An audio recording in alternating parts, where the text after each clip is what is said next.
Welcome to The Memory Game, a podcast where I, Nathan Tuffin, and I, Rob Beer, exchange voice notes as we carry out the important work of recording an emotional history of video games for the betterment of future generations. This week, we channel our inner petrol heads as Rob asks a question about the cars that we've been excited to drive in games.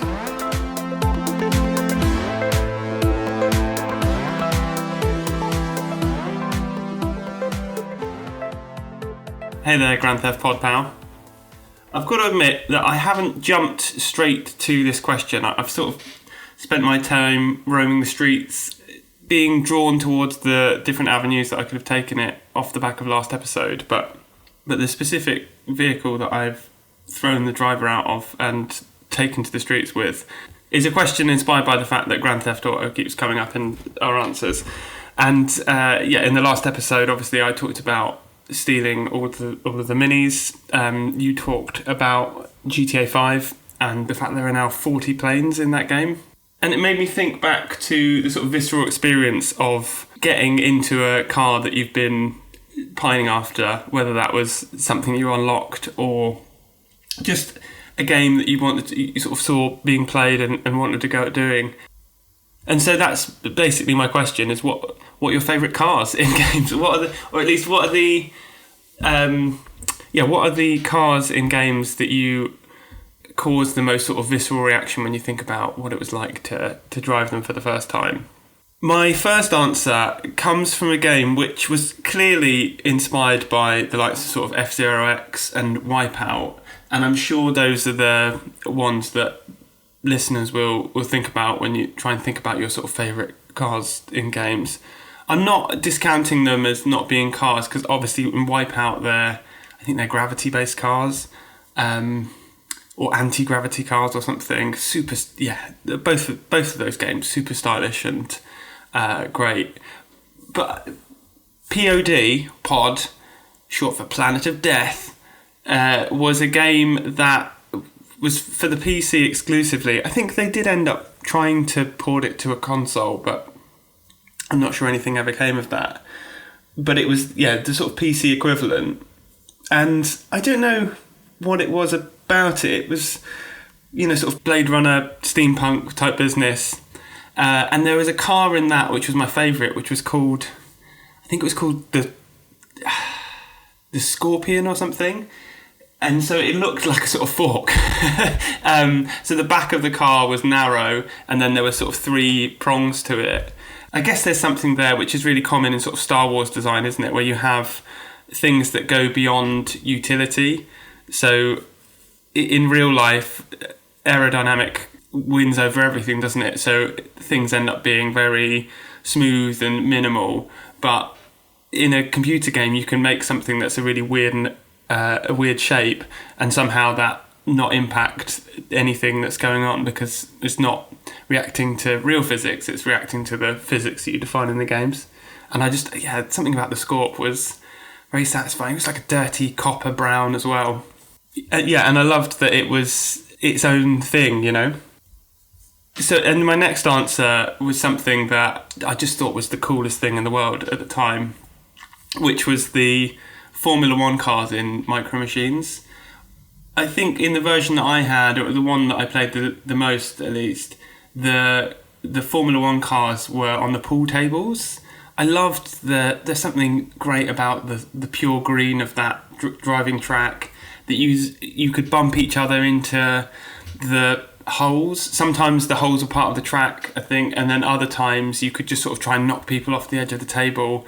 Just that whole thing was an absolute adrenaline rush. And to be honest, again, thinking about the fact that the cars were responding to the physics in the game, not real world physics, I don't know that there was that much difference between the sprite of a Formula One car versus the others. I'm sure they had different acceleration speeds or maybe handled slightly differently, but it's in the very bones of the thing, isn't it? Your sort of reaction to the thing. I think there were some sports cars as well that were really good.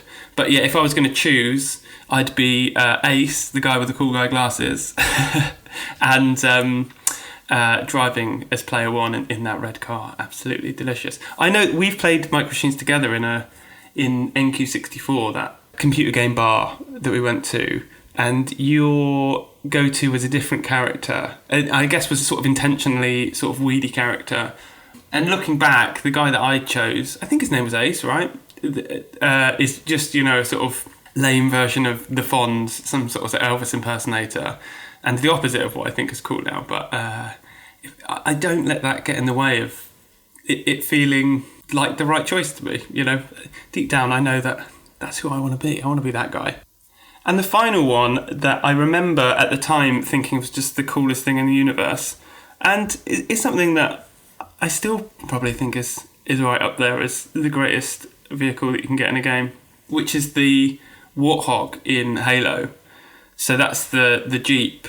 And I played it with my friend Simon. I think even Halo 1 was co-op from the beginning, had a co-op campaign mode, which meant that you could, one of you could drive, and then you have the choice of either riding shotgun, being able to shoot out of your left window, or jumping in the back on a big, massive machine gun.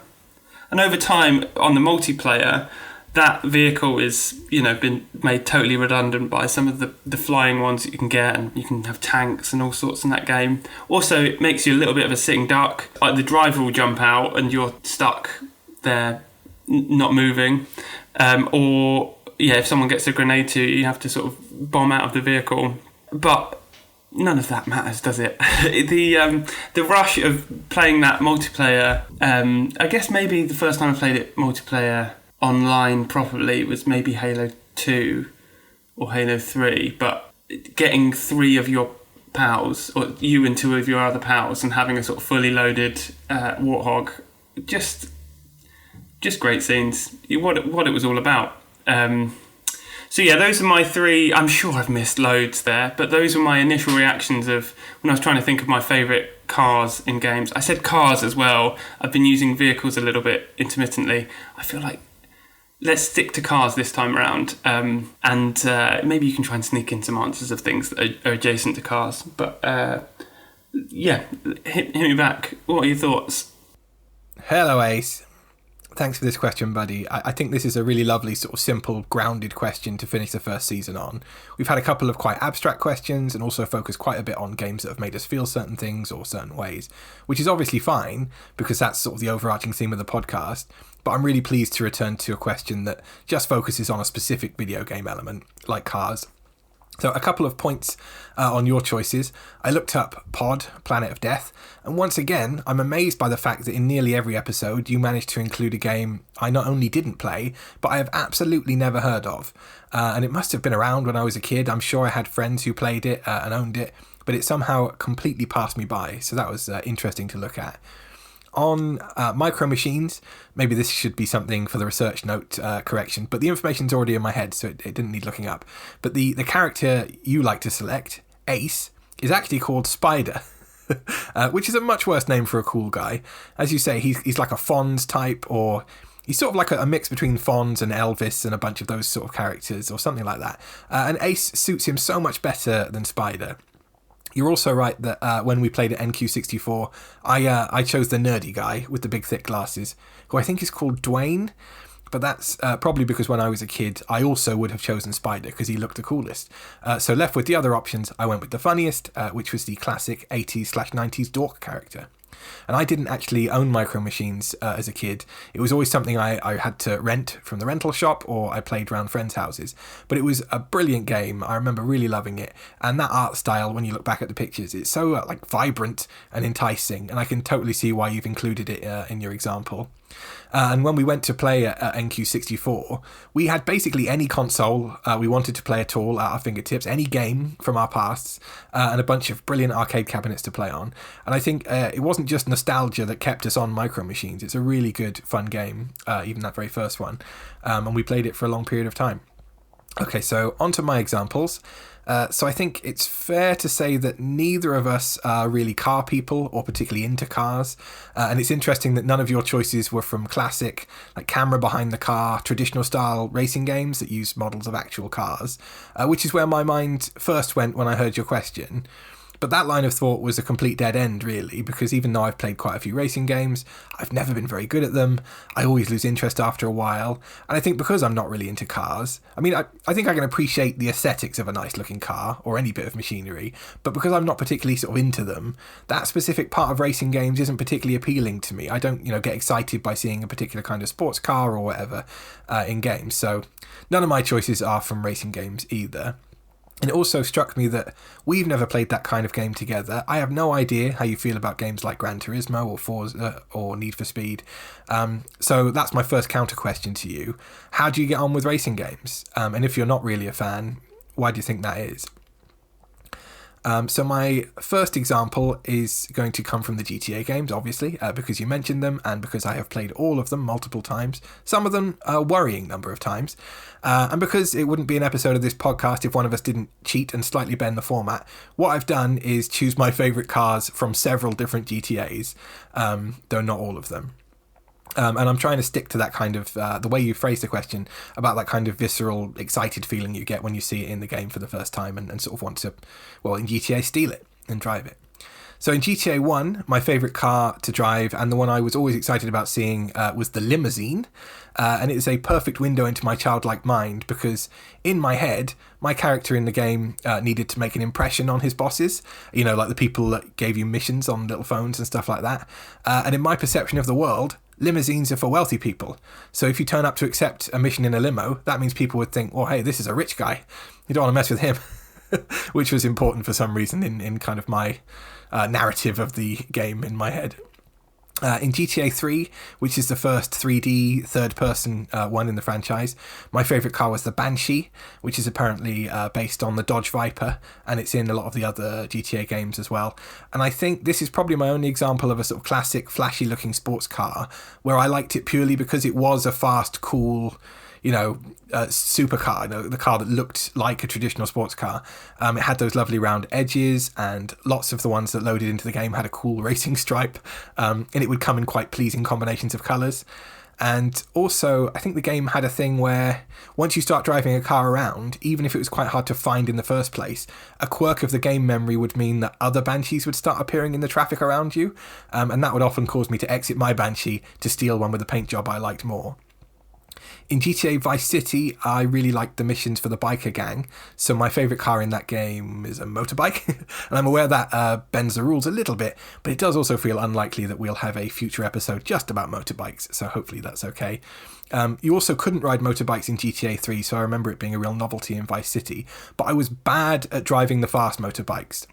And it felt like the big Harley-style ones were much cooler and, were related to these biker gangs and stuff like that. So I really liked that.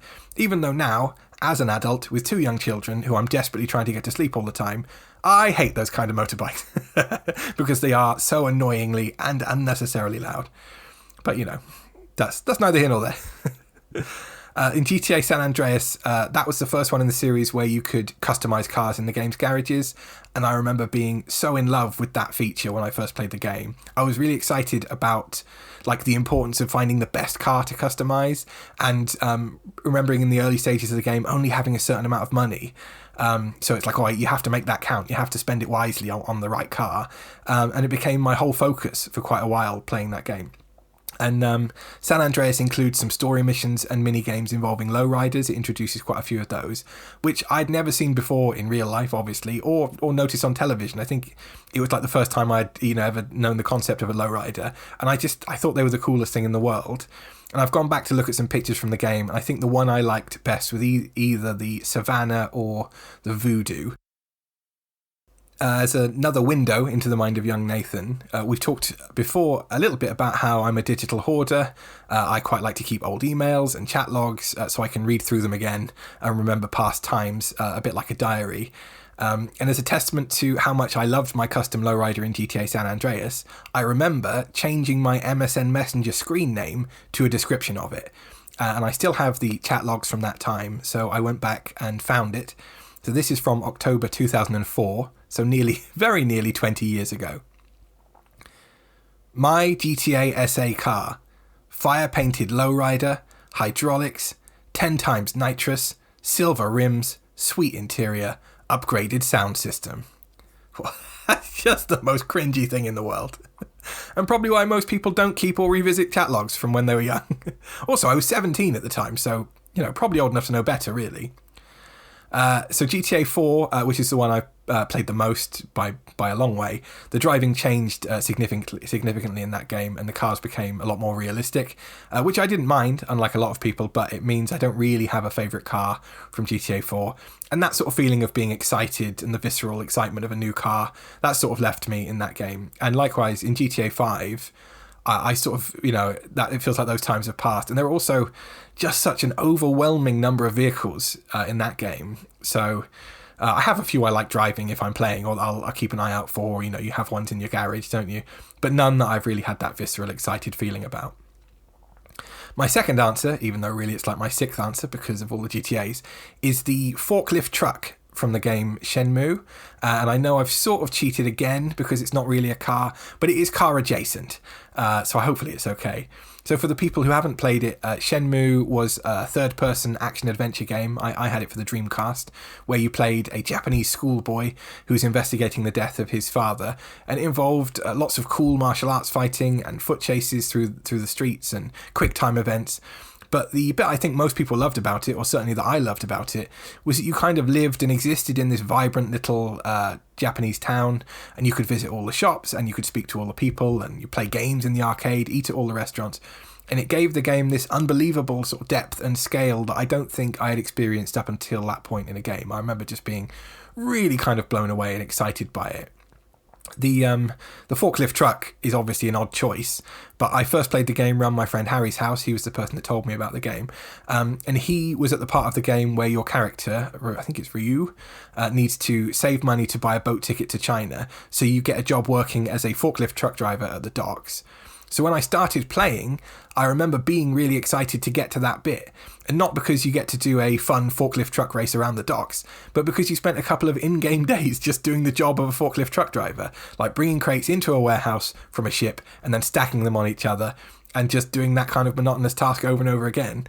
And it was beautifully bland. But I think to young me, the idea of like jobs and work and accumulating money in the game, that was all like, I don't know, it was quite mysterious maybe. It was almost exotic to me because, I'd not had real jobs and didn't know the grind yet.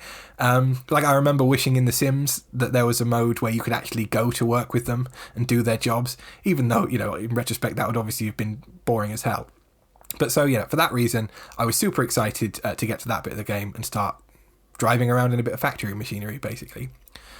My third answer was going to be the Outrunner from Borderlands, which is a game you and I played together and we very much enjoyed. But really, I think the reason I like it is because the fun of clambering into it with a bunch of friends. You're all playing together, you're all hanging out. One of you gets to be the gunner. It's a kind of a collaborative thing. But so in that sense, it could just as easily be the Warthog from Halo, which is also a great answer. And there is just something very fun, isn't there, about being in vehicles in games with your friends. Even just like when you're not driving, you're being driven around in games by your friends. And I can't quite put my finger on why. I think it might be something to do with just the novelty of all doing the same task, all interacting with the same thing. Maybe it just feels cool, like driving around with your friends in a car, when you're a teenager or something. I'm not really sure. I can't quite place it. But yeah, I would welcome your thoughts on that question too. Why is it that fun? What's so good about it? And I thought I'd end on a story about the Warthog from Halo that felt like a good one. So at the end of university, a bunch of my friends from home, like from back in Swindon, came to visit, and we all went on a big night out, but I think it ended up being a bit of a bust. So my friends Jack and Justin, who I mentioned in my Valheim story in the last episode, they came back to my house and we played Halo 3. The three of us and one of my housemates all played it together. And I think the reason we chose it to play was because, one, those games are brilliant, just easy to pick up first-person shooters. But also because at that time, all four of you could play it online together at the same time, which I just don't remember many multiplayer games. I don't know if that's even feasible now in a lot of games, but you definitely could do it on that. Anyway, we did it, and it was late into the night, and we were all very intoxicated, and I think it was quite hard to get a Warthog in those games, online, because people would get into them straight away. But one of us hopped into one, so it's like, oh, everyone quick, jump in, quick. We all ran up to it, all got in, except Jack, who I don't think he'd ever owned an Xbox, and I don't think he got along with the pads very well. So he asked, how do I get in? And someone told him it was whatever button it was. But he pressed the wrong button, and instead he hurled one of those kind of luminous sticky grenades at the car, and the ensuing panic and shouting and then peals of laughter as the whole car exploded and killed all four of us. That was fantastic, and it's sort of become one of those gaming memories we've talked about for years since, and it was just very funny and sort of classic gaming moment. So yeah, those are my examples, my speedy drive time answers. Let me know your thoughts and hit me up.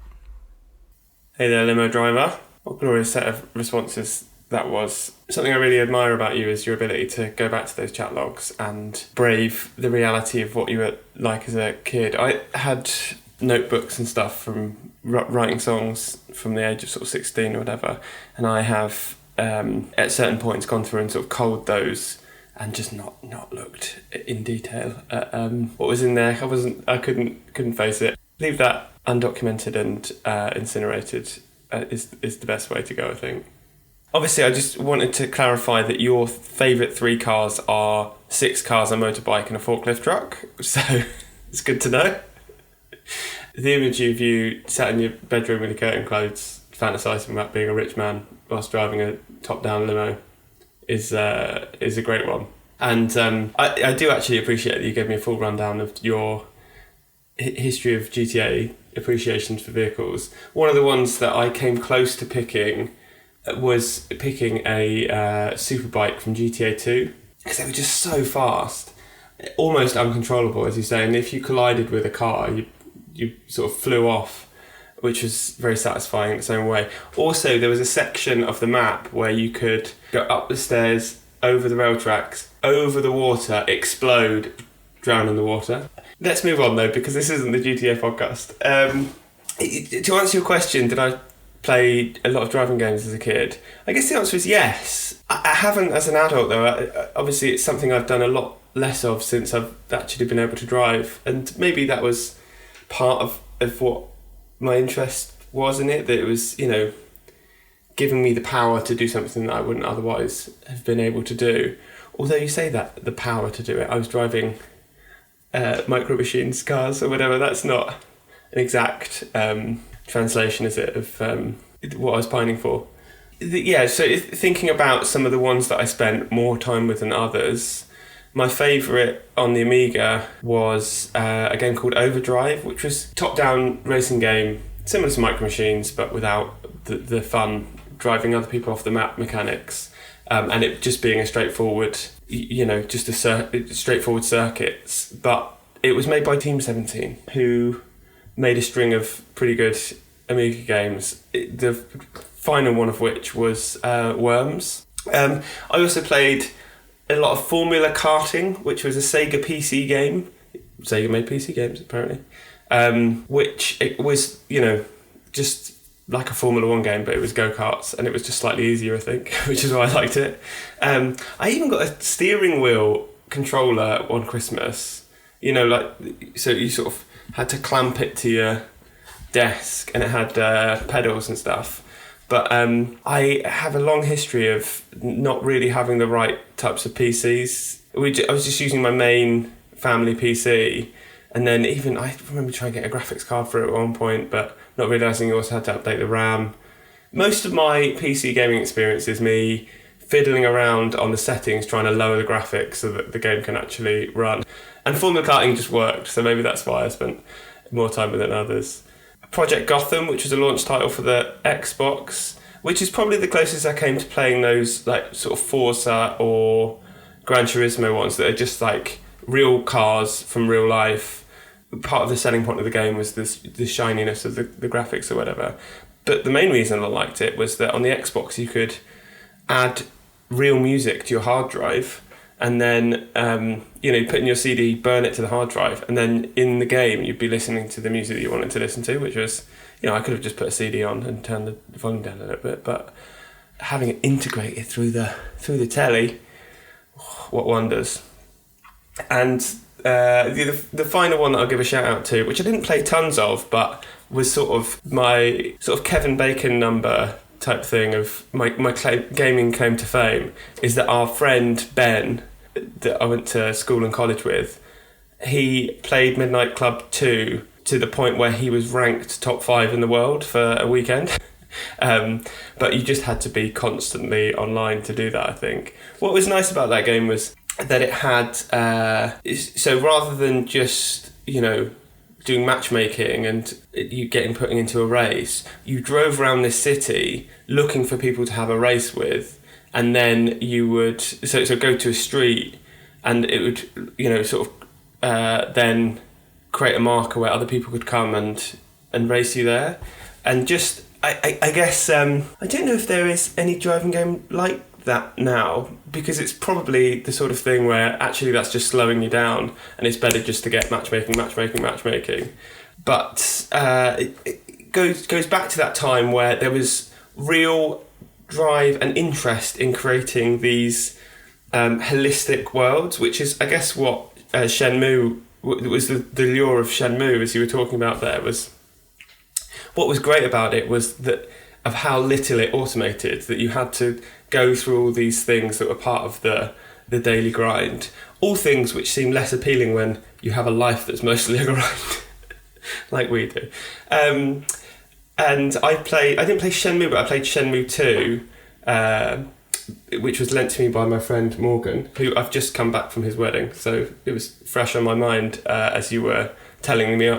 I was listening to your answer driving up to his wedding, which was a nice little bit of serendipity. And I played a chunk of it, but the point where I gave up was I'd spent 2 to 3 in-game days trying to get money, like as you were, so that I could buy a map for the next section or whatever. But I couldn't get the job that I wanted, so instead I tried manning these pachinko stalls, which you could do. I think you maybe needed like a couple of in-game credits or whatever, $bucks. I can't remember the currency. Again, could have looked it up. But the reason that one of the reasons that I ended up giving up was the pachinko stall. So what pachinko is, like that game where there's loads of pins in a board and people drop a ball and then it like falls down, and then depending on where it lands you either win a prize or you don't. And how it worked was that you were manning the stall, so there were people walking down the street and you had to look for people, try and make eye contact with them, and then if they made eye contact with you, then they would come and play. Some of them would come and play. It was a bit random, but you had to, if they won, you had to give them your money. So I spent like a couple of in-game days doing this like grindy, monotonous thing, just watching people beat me at pachinko, and having to give them my money. And I that made me put it down for a good while. I don't know if I went back to it at some point. I loved all of the idea of it, but I don't know if I persevered with it. But it's something that stuck with me way beyond the amount of hours that I spent playing with it. Having had a go at you about picking a bike and a forklift truck, I'm aware that also the Warthog is a Jeep and not a car. But one thing that I remembered to try and talk about, which I hadn't included in my answer, is it also, Halo has that interesting way of doing the driving controls. So rather than just pushing left to turn left, pushing right to turn right, you just had to point your right thumbstick to the direction that you wanted the Warthog to end up facing. And so it then do these big skid turns, which made it slightly difficult to control, but also really sort of dynamic and interesting. So I think that's part of the draw of it. But beyond anything, it was the thing that you described, which is being in some sort of getting the gang together, and with, as you say, playing it online, how difficult it was to get all of you in the vehicle at the same time. In playing those games, it's hard enough to all be alive and in the same place at the same time. So the draw of having your buds riding shotgun or on the machine gun behind you is something else. It's a memory, sort of gaming. One of my fondest gaming memories is that experience of playing Borderlands with you. And the first time you get those cars, maybe not necessarily the first time, but like quite quickly after you get those cars, it sort of helps you move out of the tutorial section of the game. You have to jump across a gap. And then there's some little side quest you have to do, and then it unlocks this door. And I remember going over this ramp, and like suddenly the map opens up, and you see the breadth of the game that's opening up in front of you. It's a little bit like going into Hyrule's Field in Zelda for the first time. You get the sense of everything that's to come, and the scale of your character and where they are currently in the game, which I thought was really nicely captured in that moment. Maybe that's an exercise we can both try and apply the next time we get to drive our cars, is sit behind the wheel, turn the engine on, appreciate our surroundings, and consider all of the elements of this game of life that are available to us.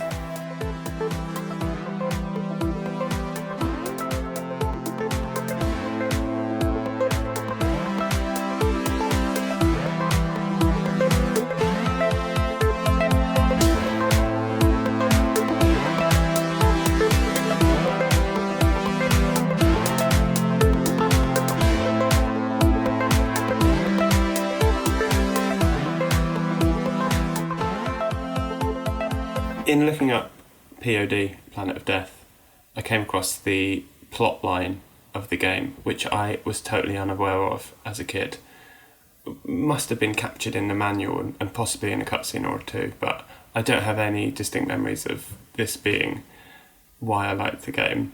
And I haven't yet watched a video of the climactic scene that it describes here, because nothing can match the visions I have it as described here. So I'm just going to read out the plot, and I think that's where we'll end this episode. Set in the distant future, where humanity has successfully colonised one of Jupiter's moons, Io, after years of prosperity, a mining accident unleashes a deadly fungus from within the mining facility, causing widespread destruction and panic throughout the colony. Desperate, most of Io's population escapes the now termed POD, Planet of Death, while a few survivors remain, voluntarily or otherwise. With only one ship remaining, the survivors soup up cars, which they use to race each other in tournaments throughout the desolated city streets, and the winner of the final tournament will commandeer the last ship and escape to safety, leaving the others to die. As the player and narrator wins the final race on the HQ circuit, the creeping fungus nearly engulfs the remaining portion of land where the platform with the last ship still stands. Ditching the vehicle, he successfully takes off with the ship before the mould consumes the launch pad. As the last person to leave the POD, the player witnesses Io's final stage of destruction, being reborn as a giant flower in outer space. What a cheery sounding game. Memory complete. Uploading memory.